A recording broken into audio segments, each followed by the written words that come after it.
Hi friends, good morning. Welcome to me garden. எல்லோரும் எப்படி இருக்கிறீங்க? நான் கடவுளுக்கு இருவேல நல்லா இருக்கேங்க, ஜாலியாக இருக்கேங்க. ஏன்னு கேட்டிங்கன்னா, இன்றைக்கி நம்ம வீக்கெண்டில் வந்துட்டோம் இல்லையா? அதனால் I am very happy and ஜிங்கலால் சூப்பரான ஒரு அறுவடையோடு நான் மீட் பண்ண வந்திருக்கிறேன். ஓகேவா ஃப்ரெண்ட்ஸ்? ஸோ இப்போ நம்ம என்ன பார்க்க போகிறோன்னா, நம்மளோட கோஸு காலிஃப்ளவர் எல்லாம் எப்படி இருக்குன்ட்டு பார்க்க போகிறோம். ஸோ ஆல்மோஸ்ட் எல்லாம் ஓரளவுக்கு பரவாயில்லாமல் வெயிலில் இருக்குது. ஸோ இனி வர வெயிலில் எப்படி இருக்கும்னுலாம் சொல்ல முடியாதுங்க. நட்டதுக்கு இன்னும் அறுவடை பண்ணாமல் இருக்கிறது இந்த ஃபேமிலி மட்டும்தான். கோஸ், ப்ரோக்கோலி அண்டு காலிஃப்ளவர் ஃபேமிலி மட்டும்தான் இன்னும் அறுவடை பண்ணலை. மீதி எல்லா ஃபேமிலியும் ஒரு வேளைக்கு அறுவடை பண்ணிட்டேன். So thank god. அதுவும் லெட்யூஸ் எல்லாம் ஒரு 5-6 வாட்டி அறுவடை பண்ணிட்டேங்க. ரொம்பவே எனக்கு ரொம்ப சந்தோஷமாக இருந்துச்சு. தேவைப்படும் போதெல்லாம் ஒரே சாலட் தான், ஒரே ஜிங்கலாலா தான் எனக்கு.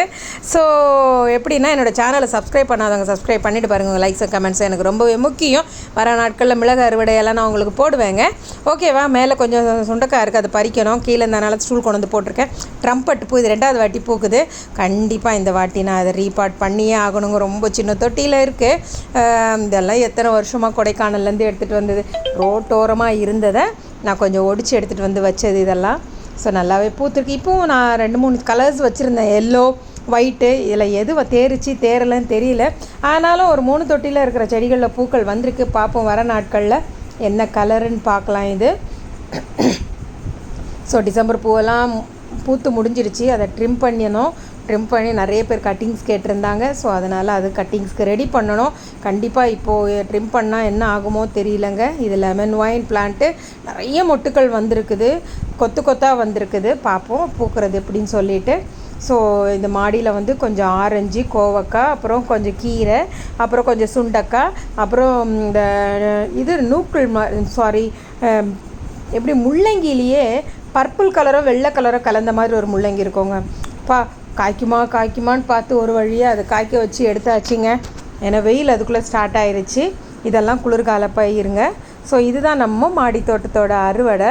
அப்படியே ஃபார்முக்கு போயிட்டு ஃபார்மில் கொஞ்சம் அறுவடை இருந்துச்சு. கீரைங்க, செம்ம கீரைங்க. அதாவது ஃப்ரீயாக கிடைக்கிற ஒரே விஷயம், கடவுள் நமக்கு அள்ளி கொடுக்குற ஒரு விஷயம், நம்ம மாடி தோட்டமாக இருந்தாலும் சரி, தடை தோட்டமாக இருந்தாலும் சரி, கீரைகள் தாங்க. அதுவும் ஒரு பூச்சி கூட இல்லாமல் இருக்குங்க. ரொம்பவே சந்தோஷமாக இருந்துச்சு எனக்கு அறுவடை பண்ணும்போது. இது நம்மளோட சாத்துக்குடி. இது ரொம்ப இனிப்பாக இருக்குங்க. இந்த சாத்துக்குடி சாப்பிட்றதுக்கு, ஜூஸுக்கும் நல்லா இருக்கும். ஸோ இது நம்ம மாடி தோட்டத்தில் ஒரு 3 காய் இருந்தது, அதையும் பறிச்சாச்சு. கொஞ்சம் கோவக்காய். அப்படியே நம்ம கொஞ்சம் ஃபார்ம் ஹவுஸில் என்னென்ன இருக்குதுன்னு சொல்லிட்டு பார்த்து அதையும் பறிச்சிக்கலாம். ஆனால் இந்த வாட்டி கோவக்காய் வந்து நிறைய அறுவடைங்க. சூப்பராக இருக்குது. நான் தரை தோட்டத்துலேயும் 4 செடி வச்சுருக்கிறேன், மாடி தோட்டத்தில் 2 செடி வச்சுருக்கிறேன்.